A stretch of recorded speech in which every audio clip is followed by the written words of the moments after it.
যখন যে দেবতাকে ডাকতেন তখন তিনি এসে আমার বড়দাদু মানে গোসাই ওনার বয়স যখন 10 বছর তখন উনি একদিন আমাকে বলছে যে দাদু আমি কৃষ্ণের হাতের বাঁশি বাজাবো।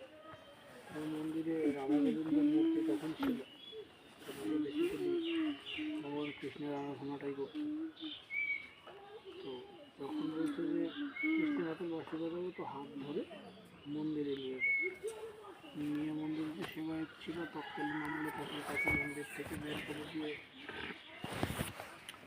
দরজা বন্ধ করে দিয়ে কৃষ্ণের হাতের বাঁশি দিয়েছে, মাটির বাঁশি। দাদু ওই কৃষ্ণের মতো ওইভাবে ধরেছে, বাঁশি অটোমেটিকলি বাজতে শুরু করেছে।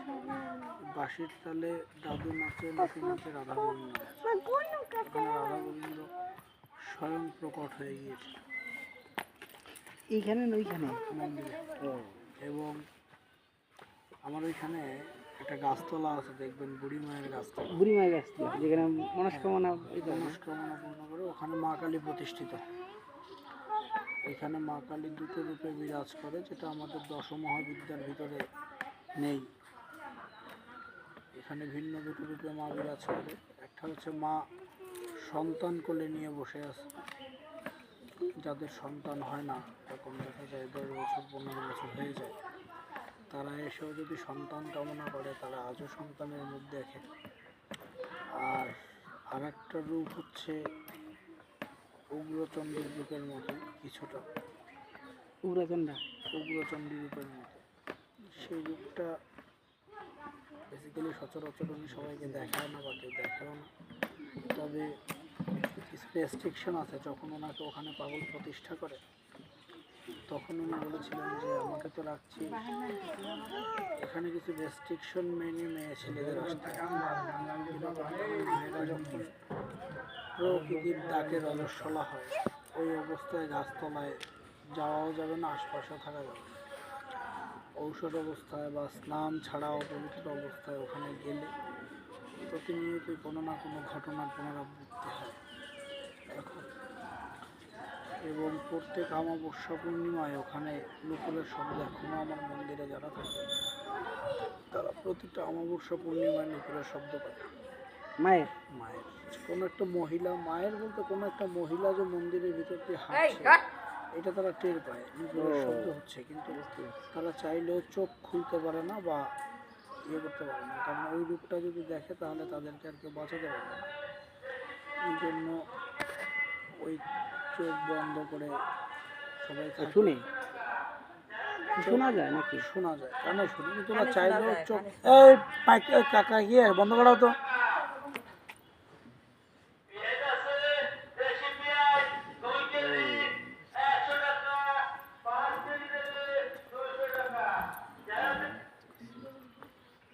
এখন ওরা চাইলেও চোখ খুলতে পারে না, ঘুমে বিভোর থাকে, শোনা যায় যে নুপুর বাজছে এরকম। উনি জলের উপর দিয়ে হেঁটে গেছেন। ওনার এক শিষ্য ছিল কলাগাছিয়া বাড়ি, ওনার নাম হচ্ছে হিরণ্য সাধু। তাকে একদিন বলছে যে হিরণ্য শিব দর্শন করবি? তো বলছে বাবা তুমি যদি করাও অবশ্যই করি। তো তার ঠিক কিছু সময় পরেই ওখানে ভোলানাথ আবির্ভাব হয়, এবং যখন ভোলানাথকে প্রণাম করতে যায় তখন ভোলানাথ অন্তর্ধান হয়ে যায়। আমার বাড়ির পাশে এখানে রামেশ্বর মজুমদার বাড়ির পাশে ওইখানে কালী পূজা হয়, এখনও কালী পূজা হয়। তো পাগলরা ছিল 4 ভাই আর উনি ছিল 3 নম্বর। তো ওনার যে ছোট ভাই ছিল উনি হচ্ছে পুজো করত। তো উনি বলছে যে পাগলকে, রামেশ্বর মজুমদার এসে বলতেছে বাড়িতে, পাগল এবার তোমার আমার বাড়িতে কালী পুজো করতে হবে। তো বলতেছে আমি তোমার সাথে বাড়িতে কালী পূজা করবো, কিন্তু রামেশ্বর পূজা তো আমি করি না, করে আমার ছোট ভাই, আমি কি করে পুজো করবো? বলে না, এবার তোমারই পুজো করতে হবে, অন্য কেউ করবে না। তো অনেক অনুরোধ করার পরে, রিকোয়েস্ট করার পরে সে যেমন রাজি হলো যে ঠিক আছে। তো কালী পুজো তো সাধারণত রাত্র 12টার পরে হয়, শিবরাত্রে সারা শক্তি সাধনা হয় না বা শক্তি পুজো হয় না। তখন ওই কালী পূজা করতেছে, পুজোর একটা পর্যায়ে প্রাণ প্রতিষ্ঠা চক্ষুদানের একটা বিষয় আছে। হ্যাঁ আমি তো পূজা করাই, কালী পূজা করাই, তো দুর্গা পূজা করাই। তো ওই প্রাণ প্রতিষ্ঠা চক্ষুদানের ব্যাপারটা যখন প্রাণ প্রতিষ্ঠা করছে, তখন রামেশ্বর মজুমদারকে পাগল ডাক দিয়ে বলছে, রামেশ্বর এদিকে আস, মা চলে এসেছে। তখন রামেশ্বর মজুমদার বলছে, বাবা আমার তো চর্মচক্ষু, আমি তো দেখতে পাচ্ছি না। বলে আমাকে স্পর্শ করে মায়ের হৃদয়ে হাত রাখ। যখন পাগলকে স্পর্শ করে মায়ের মাটির মূর্তির হৃদয়ের এখানে হাত রেখেছে, তখন দেখছে মাটির মূর্তিতে হৃদয়ে স্পন্দন হচ্ছে। এটা দেখার সঙ্গে সঙ্গে রামেশ্বর মজুমদার অজ্ঞান হয়ে পড়েছে। সারা রাত্রে আর তার কোনো সেন্স নেই। তারপরের দিন যখন তার সেন্স ফিরে আসে, তখন অটোমেটিকলি সে দেখতে পায়, সবাই যখন জিজ্ঞেস করে সে আর এই বিষয়টা বলতে পারে না, সে একটা ঘরের মধ্যে থাকে। পরবর্তীতে সেই ঘটনাটা আমার ছোট দাদু শ্রী রণজিৎ গোসাইকে এই ঘটনাটা বলে, তখন আমার ছোট দাদু ছোট, তখন তাকে এই ঘটনাগুলো বলে আর দুই চোখ দিয়ে তার জল ঝরে। এরপরে ওরাকান্দিতে যে আমরা হরিচাঁদ গুরুচাঁদ ঠাকুরকে নাম শুনেছি বা চিনি অনেক, ওরাকান্দির যে কামনা সাগর, সেটাও আমার পাগলের হাতে কাটা। এক রাত্রের ভিতরে সে ওরাকান্দির কামনা সাগর হরিচাঁদ? হরিচাঁদ ঠাকুর গুরুচাঁদ ঠাকুরের নাম শুনেছেন? হ্যাঁ অবশ্যই শুনেছি। গিয়েছেন? হরিচাঁদ ইয়ে যাওয়া হয় না, কিন্তু এখানে এখানে একটা কামনা সাগর আছে। কামনা সাগর আমার পাগল কেটেছিল এক রাত্রে, একটা জগদীশ গোসাই কাটা। ও ওটা হরিচাঁদ গুরুচাঁদ কাটে না, ওটা কাটছে জগদীশ গোসাই। ও এখন তারা বলে না, সেটা তাদের ব্যক্তিগত ব্যাপার। কিন্তু যদি অশ্বিনী ঘোষের গান দেখেন, অশ্বিনী ঘোষের তার গানেই লিখে গেছে, জগদীশ গুণনিধি কাটিল কামনা নদী। অশ্বিনী ঘোষের একটা গানই আছে। ওইখানে ইয়েটা আমার পাগলের কাটা। জীবনের অনেকটা সময় তিনি ওইখানে ছিলেন, এবং তিনি যখন দেহ রাখেন, তখন আমার বড়দাদু দেখতে পেরেছিলেন যে স্বর্গের থেকে রথ এসে তাকে নিয়ে যাচ্ছে। এই ঘরে বসে দেহ রেখেছিলেন। এটাই তার বাসগৃহ। হ্যাঁ, এটা পরবর্তীতে সংস্কার করা হয়েছে। এটাই তার বাসগৃহ, এখানেই তিনি থাকতেন। তাছাড়া এখনো প্রতিটা নিয়ত, প্রতিটা সময় তার কিছু না কিছু অলৌকিক ক্রিয়া ঘটেই যাচ্ছে। রাত্রেবেলা ঘুমাচ্ছি, সকালবেলা এসে কোনো একটা ভক্ত বলতেছে যে আমার সাথে এরকম একটা ঘটনা ঘটেছে। প্রতিনিয়ত এখনো কেউ যদি তাকে মনের থেকে ডাকে, কেউ যদি তাকে স্মরণ করে বা তার কাছে মনের থেকে কোনো কামনা জানায়, সেটা অবশ্যই এখনো পূরণ হয়। এর হাজারো হাজারো নজির রয়েছে। মাঘী পূর্ণিমায় ওনার জন্ম উৎসব হয় 7 দিন ব্যাপী। সেখানে প্রায় লক্ষাধিক লোকের আগমন। এই অনুষ্ঠানটাও আমার এখানে পুলিশ থাকে, র্যাব থাকে প্রোটেকশনের জন্য। এদের পক্ষে তো এত লোক কন্ট্রোল করা সম্ভব না। কিন্তু আমার এখানে না কোনো একটা মায়েদের কোনো অসুবিধা হয়, না কোনো ইয়াং মেয়েদের কোনো অসুবিধা হয়, না কোনো চুরি চাশ্রামি হয়, কোনো কিছুই না। সব কিছুই সুন্দর সুষ্ঠু মতো হয়ে গেছে। কী করে হয়, কীভাবে হয়, কে করে, কিচ্ছু বোঝার মতো কোনো ওয়ে নেই। তার মানে ওনারটা উনি স্বয়ং করেন, এবং উনি এখনও বর্তমান। তার অনেক প্রমাণ, অনেক নজির, অনেক লীলা, প্রচুর হাজারো লীলা আছে, যা বললে 2, 4, 10, 15, 20 দিনেও শেষ করা সম্ভব নয়। হাজারো লীলা করে গেছেন যতদিন উনি ধরাধামে ছিলেন। এবং উনি এটাও বলে গেছেন যে 7 পুরুষ পরে ওনার পরিবারে আর একজন মহাপুরুষ জন্ম নেবে বিনা সাধনায়। মানে সে সাধনায় সিদ্ধি লাভ করে 7 পুরুষ পরে এই পরিবারে আবার একজন মহাপুরুষ ওনার মুখের বাণী।